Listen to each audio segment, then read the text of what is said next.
社会新闻，民进党立委林岱华牵涉到贪污治罪条例，昨早起10点，和这个调查局南基站这个请回去了后呢，超过13点钟精神了后，今日透早2点外，比以上高雄地检署透早6点外，林岱华以100万块交保，被限制出境、出海加住所。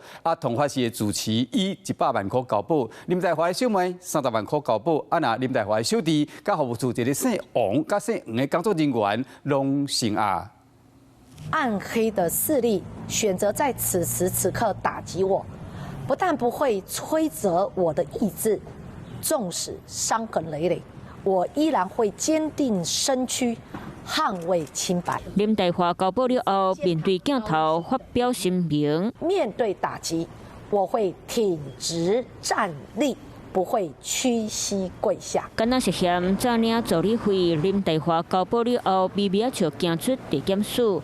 伊昨暝去机场时，人看起来真忝，甲外界斗讲，家己去强制拘留。查了整天没有证据啊，侦讯了将近超过13个小时以上，竟然我有一半的时间是空档，强行拘留。林岱华去调查会昨透早10点外去调查局南基站带动去。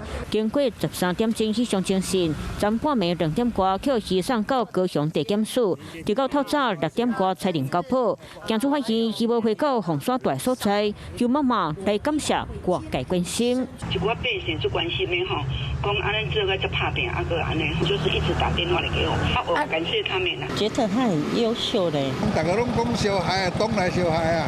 林岱华涉嫌贪污治罪条例，以100万交保，同时限制出境、出海和限制其大所在。同法市主持共款以100万交保。林岱华小妹涉嫌犯公罪，30万交保。林岱华小弟和服务处姓王姓黄的工作人员拢扣成案。林姓被告等人设有违反贪污治罪条例、利用职务诈取财物等罪嫌，且过程当中发现部分被告有串证、灭证等行为。